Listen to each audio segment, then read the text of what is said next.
All right. Hi, everyone. Welcome to the Advanced Mortgage Solutions podcast. This podcast assists people on their property journey. Whether you're a first-time buyer or a seasoned investor, we cover all topics. I'm Joel Sadler, and our mortgage expert today is Scott Miller, owner and founder of Advanced Mortgage Solutions. In today's episode, we discuss the importance of using specialists when buying and selling property. So welcome, Scott. Sure. Yep. Tell us a little bit about why someone should use specialists when buying and selling property as opposed to trying to do things themselves. Yeah, well, look, the sort of advantage of using a specialist in the area that they are specialists in means that you're getting really good professional advice. So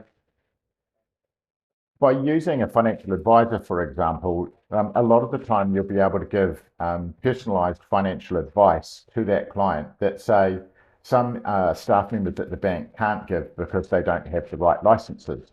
So there's now exams that you have to sit to make sure that you're competent in your area.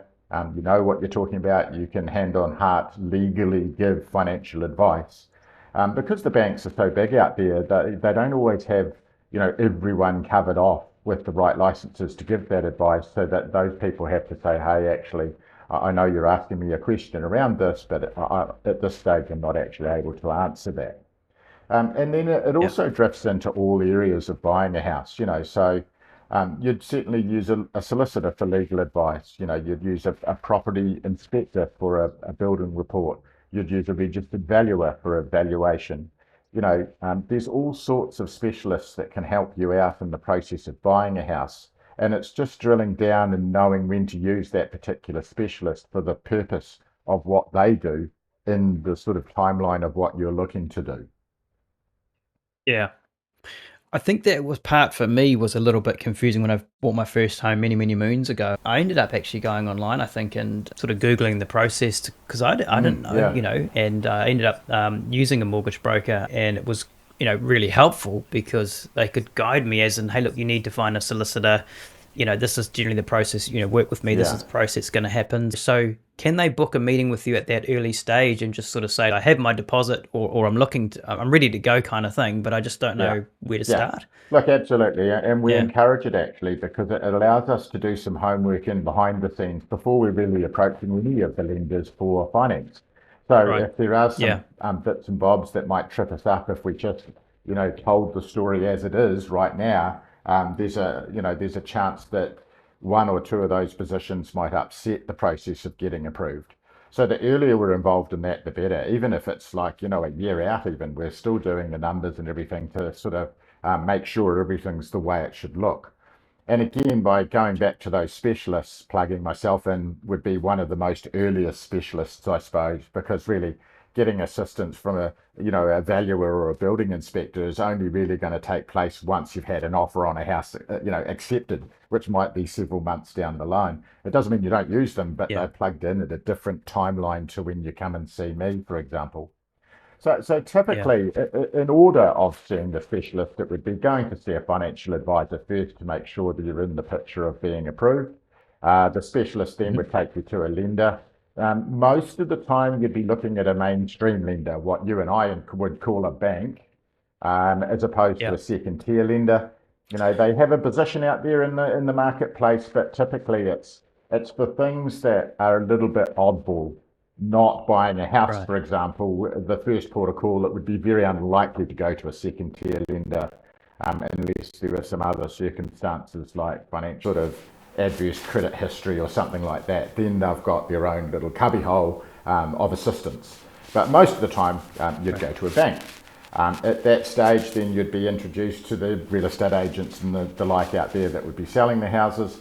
And that's when we sort of plug you into a solicitor, some solutions around building inspectors, and then the banks now have a process where we have to order the registered valuer. But again, you're getting that specialist doing its specialist job. So that would be an overall helicopter sort of view at the timeline of inserting the specialist at the right time of buying a house. Yeah, that makes sense. And I just wanted to confirm, at one point you said come and see a financial advisor and they'll connect you with the lender. You mean yourself as a mortgage advisor? Yeah, I mean, I know the public call us mortgage brokers. We're financial advisors. everyone Yes. knows us as mortgage brokers, and technically we're not even Yeah. allowed to call ourselves mortgage brokers. If you look at the law, it's a bit of a funny thing. But I am a mortgage Yeah. Yeah. broker, but it's just what the public have Yeah. ended up calling us. So yeah, plugging into Yes. that mortgage broker sort of financial advisor right from the Mm. start, it's almost always your first point of call, because Yeah. ultimately most people need a mortgage to buy a house. We don't have enough cash just to go out and buy a house with our savings. And Yeah. it's good to know that we can get a pre-approval underway. So most of the process of getting approval is already done. Like the individual Yeah. applicants have now been assessed and approved, and you get a pre-approval. And now all as part of Yeah. the second part of that pre-approval is that the bank needs to assess the viability and acceptability of the house that you're purchasing. Uh, Again, Yeah. use a silly example. We get a residential approval and someone tries to buy a petrol station. The answer is going to be, sorry, you haven't made the right kind of application to buy a petrol station. So Yeah. in this instance, we're Yeah. going to decline the security of the petrol station. Yeah, I Yeah. mean, I'm exaggerating Probably for quite a effect. lucrative buy, mate. That's I know right. what you Yeah, can you mean. fill her up while you're getting out of Yeah. bed? Yeah. Yeah. So those sorts of things are also checked off, obviously. The Yeah. importance around the solicitor and using a solicitor is that, if anything should happen through that process, you've got recourse against the decision making of a solicitor through, the New Zealand Law Society, for example.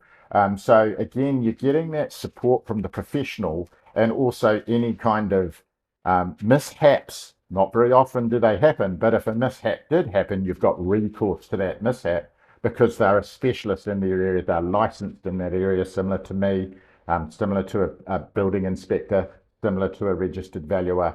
They've all got Mm. things to meet by law and by good conscience as well. So it's another reason why to stick to those professionals. Yeah, that makes a lot of sense. And look, correct me if I'm wrong. The benefits of someone coming and talking to a mortgage broker slash mortgage advisor like yourself, as opposed to working directly with a bank. I would assume that banks, don't necessarily want to recommend certain lawyers or be kind of biased towards certain people. Where yourself, you'll be working on a daily basis with experts and all of these professionals. So your Rolodex, for want of a better word, is very valuable in terms of look. These are the top three property lawyers to deal with in Christchurch, for Well, according example. to me, Does that that make yes, yeah, sense? no, According yeah, to you, a yeah, hundred yeah. percent, So yeah, you've got trusted advisors that you've worked with for 20 plus, yeah. years that you know Yeah, in and out. Yeah. and the individual Mm. advisor at a bank who works for the bank is sort of part of a much bigger machine. So they Yeah. may or may not have the same kind of contacts that I have because they're sort of swallowed by the big Mm. machine that is that particular bank. And of course, they're massive Yeah. organizations, thousands of employees Yeah. and turnovers of billions of dollars, as you're aware. So you're sort of Mm. coming down a few notches in size and getting that more personalized advice, I suppose, which also means Yeah. that, particularly like myself, been around for the 20 years, you sort of get to know, hey, look, these people are good at this and those people are good at that. And so we do plug our Mm. people into people that we trust. Uh, Yeah. I'm allowed to receive a fee for referring people, but we've chosen not to. We just refer Right. people that we trust because we know they're good at what they do. There's no Yeah. financial benefit for me to give them that name or this name Yeah. or that professional's contact details. Yeah. Well, that's probably part of why you've got so many, 5-star reviews, as if you're basing solely on service and trust and expert referrals. I mean, Yep. it builds longevity in your business Yeah. and your reputation over time Well, too, doesn't it? and I do have to Mm. protect that name, so that's why Mm. I do tend out to refer people that are really good at what they do, because in a sense, I'm also Yeah. handing over my name by saying these people are good at what they do, and I don't Mm. want my clients or customers having a bad experience on something that I've said, hey, these guys are really good, because that sort of Yeah. blows back Yeah. on me a bit, and I'm not really, Yeah. into that. Yeah. Yeah. 100%. What about people that are more looking to set up some sort of structures like, family trusts or a company for property investing? Yeah. Would you bring in an accountant in at that stage as well? Really And, good what point. would, Purchasing a rental yep. property, for example, it would be a really Yeah. good idea to talk to an accountant for the taxational benefits of owning a rental Right. property. Should we, buy it under a trust, under a company? Should it just be bought under your own name? That'll change regarding your personal circumstances. Like if you're a mum and dad looking to buy your first rental and possibly your only rental, then the accountant may suggest just doing it under your own name is the best way. Equally, they may say, hey, no, Yep. look, there's the chance later on you might add a second one or something like that. So a company is a better option, I Mm. should say. And then, okay, because I'm buying a rental portfolio, should I protect my own house by putting my own house in a trust? So it sort of completely separates them from my rental portfolio.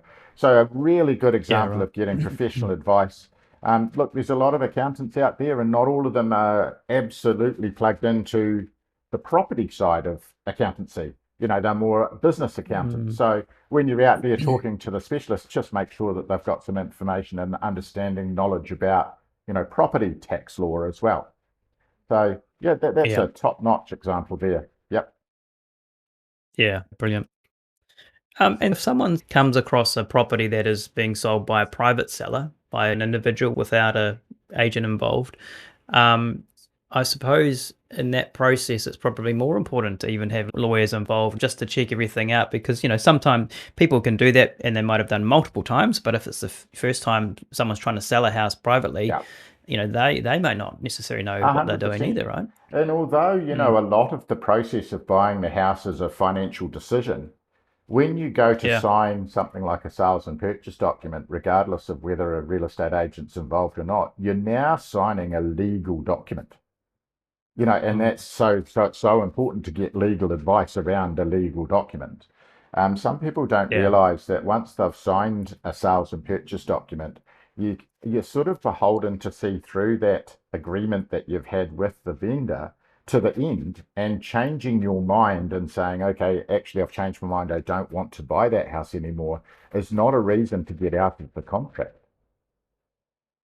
Yeah. Yeah. you, Right. You've you've signed it. signed it. You've signed Yeah. a contract. You'd have to Yeah. say Yeah. actually find something wrong with the Mm. house for you to be able to say, oh, Mm. now that I know that it hasn't got a consent for the I don't know conservatory or Mm. something.